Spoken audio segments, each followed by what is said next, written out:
Baik Bapak Ibu sekalian, poinnya bahwa apa yang disampaikan oleh Yarona Bupati Ama tadi, bahwa kita sebagai masyarakat Buton, masyarakat Kepton, mari kita bersatu dalam rangka menyatukan satu visi dalam perjuangan Kepton ini. Oleh karenanya, Bapak tadi meminta, sudah sampai di manakah perjuangan Kepton ini dilakukan? Baik, sebelum saya ke koordinator Pak Bupati, saya ingin menyapa orang yang betul-betul selama ini melakukan kegiatan-kegiatan perjuangan Kepton, baik secara administrasi maupun langsung. Oleh itu saya beri kesempatan kepada Bung Lajusmani untuk memberikan pencerahan sedikit apa yang diminta oleh Bapak Yarona Bupati Ama. Amin.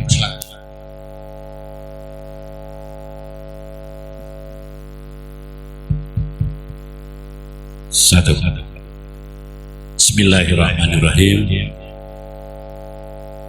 Sesepuh Pinispu Bupati Buton, Pak Kolonel Z. Saidu, Sesepuh Bupati Buton, Bapak Muhammad Abdul Samihun, dan Bupati Buton, Pak Bakri, orang-orang tua,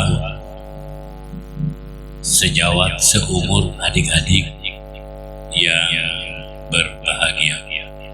Assalamualaikum warahmatullahi wabarakatuh. Atas izin koordinator, saya mencoba mengurai supaya kita tidak salah tafsir dalam proses.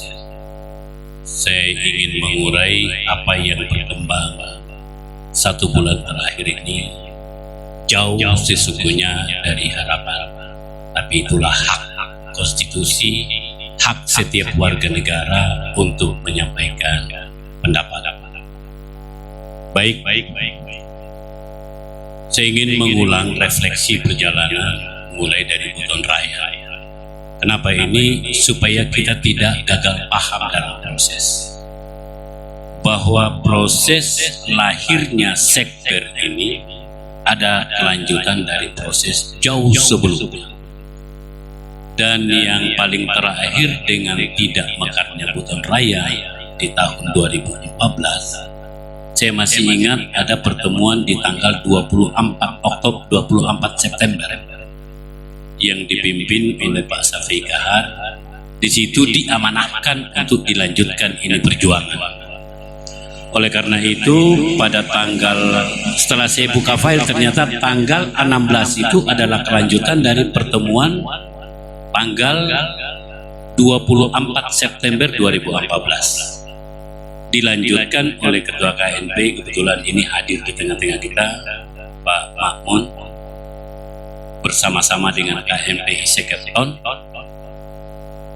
dari tanggal 16 sampai 19 pagi, dan di situ melahirkan yang namanya Sekber Kepulauan Buton dan menunjuk Bapak Muhammad Abdul Samihun sebagai koordinator, dan oleh beliau diamanahkan kepada saya sebagai kepala sekretariat bersama.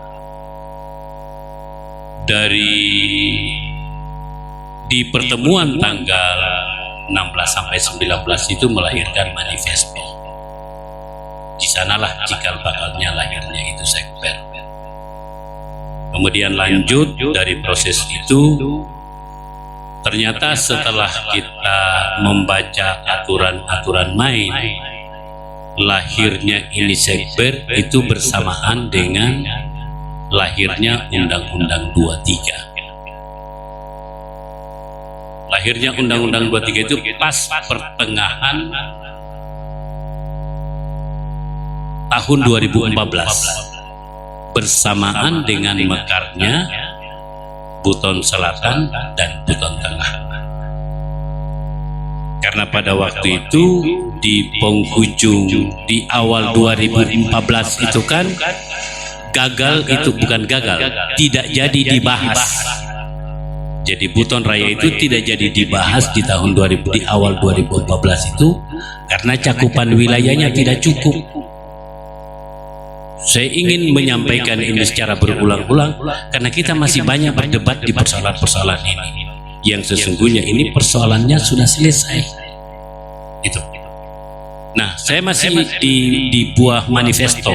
Di manifesto itu nama Buton Raya itu ditambah dengan Provinsi Kepulauan Buton. Provinsi Kepulauan Buton Raya. Pada waktu itu ada pertimbangan strategis. Sehingga karena itu dia ada strategisnya terkait dengan politik anggaran, maka manifesto itu melahirkan bahwa Provinsi Buton Raya dirubah menjadi Provinsi Kepulauan Buton Raya pada waktu itu. Nah, ternyata setelah kita melihat persoalan-persoalan pemekaran ini, memang ada 3 hal yang tidak tertulis yang selalu menjadi polemik atau menjadi resisten dalam persoalan-persoalan pemekaran. Yang pertama itu adalah soal cakupan wilayah. Yang kedua itu soal nama provinsi. Yang ketiga itu soal ibu kota. Dan yang keempat adalah persoalan persetujuan pemerintah induk. Ini selalu yang menjadi krusial dari pemekaran ke pemekaran, ini selalu terjadi. Sehingga oleh koordinator pemekaran pada waktu itu Bapak Samsul Umar Samiun, beliau pada waktu itu masih bupati, berkonsultasi dengan Gubernur Sulawesi Tenggara. Proses-proses administrasi pada waktu itu kita sudah lakukan. Hasilnya oleh beliau disampaikan kepada Sekber supaya kita bersurat meminta untuk diadakan rapat. Pada waktu itu tepatnya pada tanggal 22 April 2015 terjadilah pertemuan di Hotel Claro yang dipimpin langsung oleh Gubernur Sulawesi Tenggara, dihadiri oleh para bupati, pimpinan DPR dan perwakilan pemerintah provinsi pada waktu itu untuk membahas persoalan-persoalan yang krusial ini tadi. Alhasil pada waktu itu dengan berbagai pertimbangan pemikiran apa semua, maka disepakatilah nama Provinsi Kepulauan Buton Raya itu dia berubah menjadi rayanya dihapus menjadi Provinsi Kepulauan Buton. Dari situlah sehingga oleh kita memaknai bahwa persoalan yang krusial ini kita anggap selesai karena cakupan wilayah kita sudah cukup, nama tidak jadi persoalan, ibu kota tidak jadi persoalan, dan ada persetujuan secara lisan oleh Gubernur Provinsi Sulawesi Tenggara pada waktu itu. Sehingga melalui koordinator kita coba ketemu pada waktu itu, kalau tidak salah izin Pak Koordinator, kita datang menghadap untuk masuk menjadi salah satu agenda pembahasan pada Hutsul pada waktu itu. Nah, sehingga pada waktu itu masuklah provinsi, calon provinsi Kepulauan Buton itu menjadi salah satu agenda dalam rapat paripurna yang kemudian itu dideklarasikan di Kolaka Utara. Di Kolaka Timur. Iya. Dideklarasikanlah pada waktu itu, dihadiri oleh seluruh masyarakat Indonesia, masyarakat Sulawesi Tenggara, di hadapan para kepala desa, camat, Pemda, dan para bupati secara keseluruhan, para bupati se-Provinsi Sulawesi Tenggara, pimpinan DPR se-Sulawesi Tenggara, dan pimpinan DPR Provinsi Sulawesi Tenggara. Inti dari deklarasi itu menyampaikan kepada masyarakat di seluruh Sulawesi Tenggara bahwa Provinsi Sulawesi Tenggara akan dimekarkan menjadi 2. Nah, dari sanalah Sekber bekerja untuk melengkapi dokumen apa semua aspirasi masyarakat, pimpinan DPR apa semua. Dan setelah rampung, tepatnya pada tanggal 13 April, pemerintah Provinsi Sulawesi Tenggara oleh Gubernur Sulawesi Tenggara pada waktu itu membuat yang namanya Green Design penataan pemerintah daerah Provinsi Sulawesi Tenggara. Situ beliau dia presentasikan di hadapan pemerintah, dalam hari ini Menteri Dalam Negeri, Komite 1 DPD RI, dan pimpinan DPR kalau tidak salah, Pak Koordinator waktu itu, di bulan Juni itu. Dan di bulan Maret, ya, iya bulan Maret kalau tidak salah, bulan Maret 2016, tepat pada waktu itu, April 2016. Alhasil pada waktu itu pada tanggal 17 April 2017, Komite 1 DPD RI mengadakan kunjungan fisik ke Kota Bau,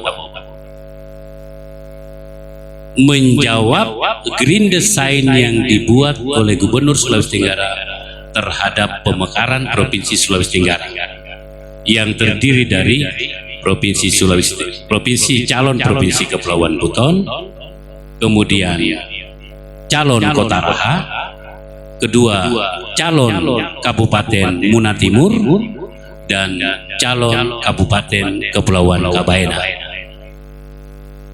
Ya, Kepulauan Kabaena, itu yang masuk di dalam Green Design.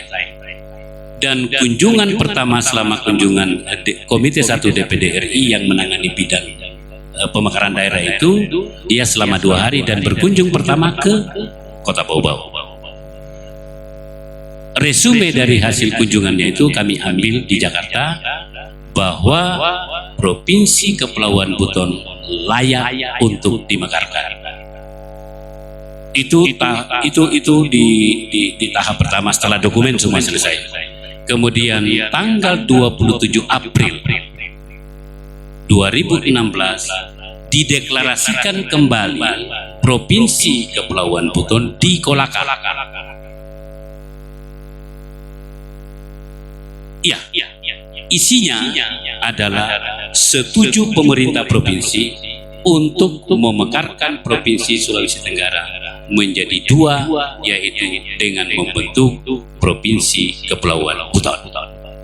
Jadi catatannya ini 2 kali dimekarkan, 1 bahwa mau dimekarkan Sulawesi Tenggara, yang kedua setuju untuk dilepas menjadi 1 provinsi baru. Sampai di sini Sekber bekerja terus. Setelah selesai deklarasi oleh beliau, kami diperintahkan untuk setelah dokumen itu semua, kami berangkat ke Jakarta untuk mendistribusi semua dokumen. Karena setelah dinyatakan lengkap oleh pemerintah provinsi melalui paripurna, kami bawa itu dokumen. Dari dokumen itu kami gandakan dalam sekian jumlah, kami bagi 51 anggota Komisi 2. Itu kami bagi. 31 anggota Komite 1 kami bagi juga 1 orang per orang. Yang lebih spesifik itu kami sampaikan ke namanya Pak Amirul. Pak Amirul itu kami kasih 3 dokumen. Dokumen pertama sebagai perwakilan dari daerah pemilihan Provinsi Sulawesi Tenggara, yang kedua sebagai anggota Komisi 2 pada waktu itu, dan yang ketiga sebagai anggota fraksi P3. Lanjut. Kemudian setelah itu selesai langkah-langkah oleh koordinator, pada tahun setelah Undang-Undang 23 itu berjalan efektif, kemudian rancangan peraturan pemekaran itu sedang digalak-galaknya digodok untuk supaya ini percepatan pemekaran ini dilakukan. Tahun 2017 itu bersamaan dengan koordinator sedang mau sekolah kayaknya pada waktu itu. Oleh beliau disampaikan begini kepada saya, kalau ruangnya itu terbuka, beliau siapkan sejumlah dana untuk kita genjot dengan harapan pada saat RPP itu ditandatangani, Provinsi Kepulauan Buton itu dimekarkan. Beliau sangat keras sekali memberikan amanah kepada kami supaya kami betul-betul genjot.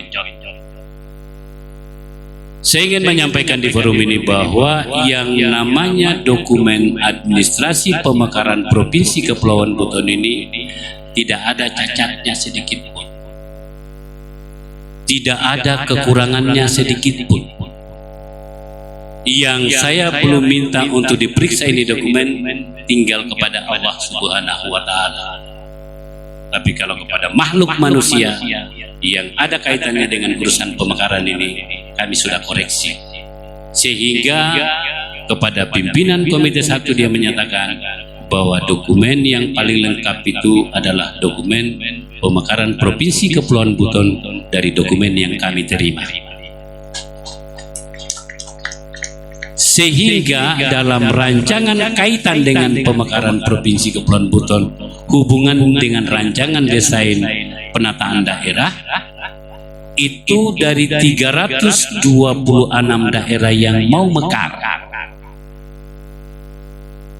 melalui rapat paripurna Komite 1, Provinsi Kepulauan Buton itu ditetapkan menjadi salah satu provinsi dari 326 yang melalui paripurna itu cuma 173 daerah. Provinsi Kepulauan Buton masuk di 173 itu. Nah, masih dalam rancangan Green Design yang tahun 2017 itu ternyata tidak jadi ditandatangani oleh pemerintah. Pada 2018 terjadilah pembahasan yang alot tentang strategi pendekatan pemekaran dengan skala prioritas. Apakah yang prioritas itu kabupaten kota atau skala prioritas itu adalah provinsi? Maka tahun 2012, tahun 2018 itu pada saat pembahasan di Green Design itu, karena ada perbedaan pendapat antara DPR, pemerintah, dan Komite 1. Oleh DPR, provinsi di Indonesia ini dari 34 harus ditambah 23. Oleh DPD menyampaikan bahwa dia tambah 12. Oleh pemerintah dibilang tambah 11. Sehingga kemudian lahirlah kompromi 23, 11, dan 12 itu melahirkan dibagi dalam 3 kawasan.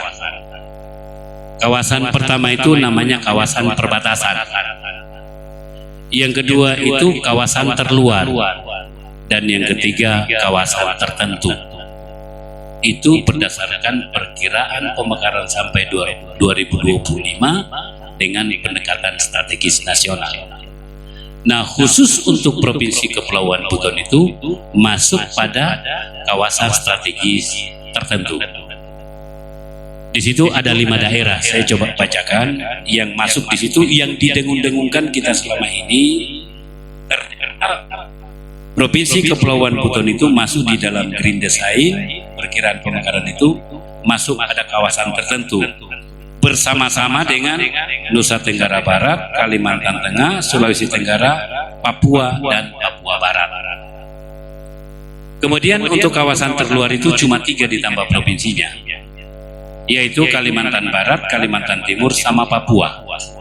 Kemudian kawasan terluar yaitu Sumatera Utara, Nusa Tenggara Timur, Sulawesi Utara, Maluku, dan Maluku Utara.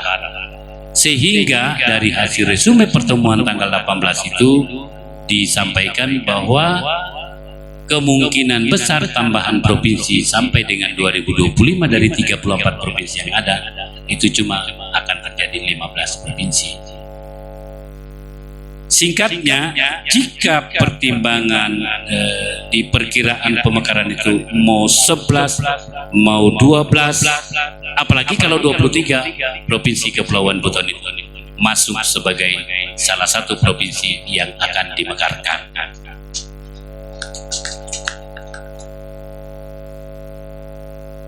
Lanjut tahun 2019. Pertemuan terakhir itu 2019, tepatnya pada bulan Desember 2019. masuk awal Januari 2020. Sekber bersama-sama dengan para tokoh-tokoh muda di Jakarta, kami mengadakan pertemuan dengan Ketua DPOD. Pada waktu itu Pak Ma'ruf Amin.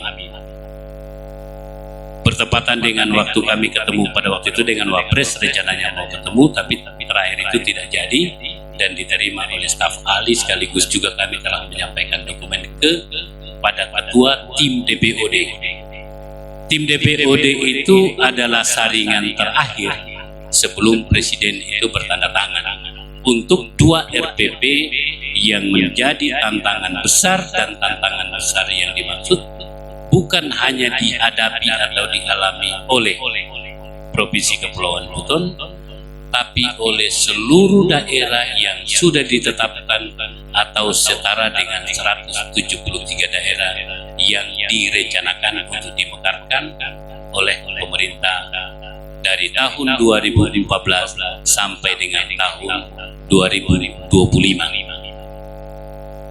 Inilah hal-hal yang ingin saya menyampaikan kepada kita semua, bahwa yang jadi kendala terbesar dalam urusan pemekaran Provinsi Kepulauan Buton itu adalah payung hukumnya yang belum ada. Jadi saya ulangi, payung hukumnya yang belum ada. Kalau aspek-aspek administrasi, aspek-aspek teknis, aspek-aspek kesiapan fisik wilayah yang itu sedang dilakukan oleh pemerintah, karena itu menjadi kewajiban pemerintah. Yang menjadi tantangan kita Provinsi Sulawesi Tenggara itu ada 2 hal.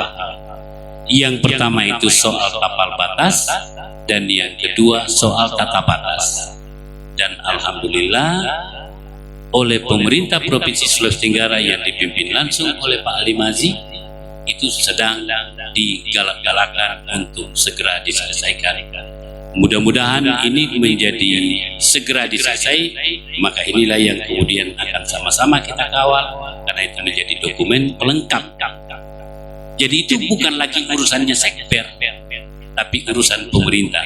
Tapi Sekber selalu mendorong, menyampaikan, mendiskusikan dengan pemerintah bahwa ini hal-hal yang harus diselesaikan oleh pemerintah Provinsi Sulawesi Tenggara.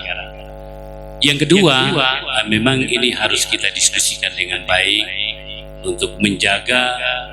Saya hanya berharap kita jangan saling mencederai dalam proses ini, yaitu menyangkut keputusan pemerintah yang berkaitan dengan penetapan pusat pemerintahan Provinsi Kepulauan Buton. Hari ini yang ada di tangan Sekber itu baru dalam bentuk surat keterangan. Kalau di ketentuan undang-undang itu menjadi salah satu syarat fisik wilayah. Syarat dasar fisik kewilayahan itu harus dinyatakan dalam bentuk keputusan, yaitu penetapan lokasi pusat pemerintahan. Inilah juga yang saya ingin sampaikan di forum ini menjadi catatan kita untuk bagaimana ini kita pikirkan sehingga kita tidak saling mencederai dalam proses-proses ini, karena ini adalah salah satu tanggung jawab dari Ibu Kota Provinsi Kepulauan Buton. Itu harus disiapkan. Kalau hal-hal yang lain saya kira masih bisa kita komunikasikan, masih bisa kita diskusikan. Saya kira itu tambahannya mungkin. Baik Pak Yusmani, saya ingin sedikit tanyakan sedikit mengenai apa yang disampaikan oleh Pak Yusmani tadi, bahwa pemerintah dalam hal ini Gubernur Sulawesi Tenggara sudah melakukan deklarasi dan kemudian melakukan persetujuan untuk melepaskan Kepulauan Buton maupun menyetujui pemekaran Provinsi Kepulauan Buton atau Sulawesi Tenggara dibagi menjadi 2 bagian. Yang saya ingin sampaikan, saat ini banyak yang bertanya bahwa gubernur itu belum melakukan persetujuan mengenai ini. Apakah gubernur lama dengan gubernur yang baru itu berbeda, Pak Jusmani, mengenai keputusan tentang pemekaran? Saya kira barangkali Pak Jusmani bisa jelaskan secara detail tentang ini. Silakan Pak Jusmani. Baik. Sepanjang rujukan pemekaran itu masih Undang-Undang 23, tidak ada kadaluarsanya itu surat. Jadi dokumen pemekaran tadi saya sudah sampaikan bahwa yang krusial itu kan ada 3, ada 4. Yang pertama itu adalah soal nama, yang kedua soal ibu kota, yang ketiga soal cakupan, yang keempat persetujuan. Jadi persetujuan itu bukan kalimat setuju, tapi beliau sebagai pemerintah sekaligus mengajukan usulan untuk pembentukan DOB calon provinsi Kepulauan Buton. Surat itu 2 kali dibuat, tanggal 15 tahun 2015 dan tahun 2020, tahun 2016. 2015 itu ditujukan bersamaan dengan lengkapnya itu dokumen pada selesai deklarasi tahun 2015 di Kolaka Timur itu. Bersamaan dengan itu Gubernur Sulawesi Tenggara membuat surat penyampaian kepada pemerintah untuk pemekaran DOB calon provinsi Kepulauan Buton. 2016 itu surat itu masih dilanjutkan untuk disampaikan ke DPD RI dan kepada DPR RI. Baik, seperti itu. Baik, terima kasih Pak Jusmani. Ya, Kepala Sekretariat Bersama.